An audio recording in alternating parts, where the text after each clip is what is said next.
Welcome to another episode of Regional Italian Cuisine. My name, of course, is Caterina Borsato, and on this program, we're going to be going into the Veneto region and visiting the beautiful city of Verona. Of course, when we think about Italy, you might say that Rome is all about antiquity, and you might say Florence is all about art. Venice, of course, is about canals, but Verona is about romance and beauty. This is a beautiful old city. Now, it is in the northeast of Italy. It's bordered on to the west by the Lombardy region, and to the north, Trento, of course. And some of the influences from these two areas has actually penetrated the cuisine of the Veronese. Now, the main, industry in this region, of course, is viticulture, because Verona itself is on the River Adige, and we talk about Valpolicella, Bardolino Suave. These are all the famous DOC products that are known worldwide. And, of course, on that note, we're going to go and meet a real Veronese, and I say that because, of course, he still has an accent brought all the way from Italy, and his name is Mirco, and he is going to take us through some of the beautiful ideas and cultural stories of the Verona region. So let's go meet Mirco. Well, Mirco, welcome to the show. Mirco Speri, did I say that correctly? Yes, you did. Famous name that it is, because as you said, it's fairly common. It's very common in north of Italy, yeah. Now tell me, what town were you born in Verona? It's Negrari, it's in the Valpolicella. In the Valpolicella region, of course, which is very, very famous, part of the DOC products that come out of that region. Yeah, there's plenty. Were you drinking Bardolino as a child at home? No, not as a child. Now, now what other famous dishes do we have in this area? I think probably the first one come up in my head is probably polenta. Polenta features big time in your menus. It's Yes, become it very modern food too. You never yeah. used to see it on menus sort of like 20 years ago, did you? No. And now it's sort of been exported, and of course, polenta is dear to our hearts because every region has its own way of making it. And Verona, of course, is one of the 7 provinces in the Veneto region.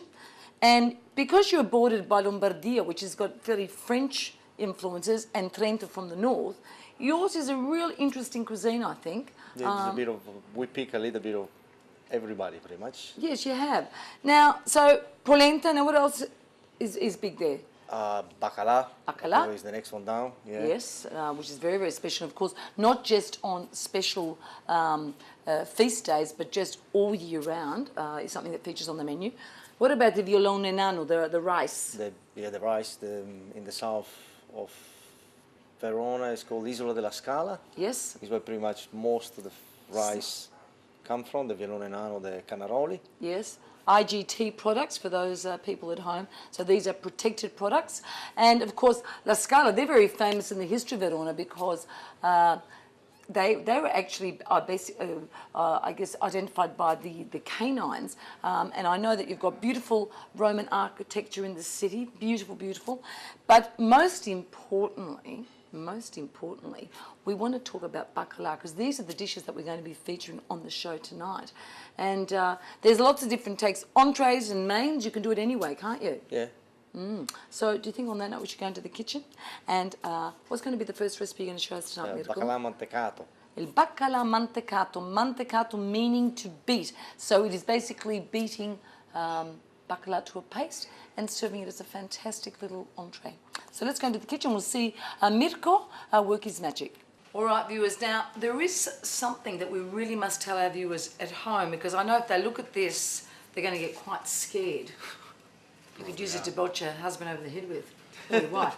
But what's important about this, and I know that my mother always used to say, you've always got to buy this stockfish that's got a nice white belly. But for our viewers at home, as you can probably see, this is fairly dry and hard. Now, this has been wind-dried. Now, although it is all codfish, there's 2 forms of curing. So we have this one here, which is under salt.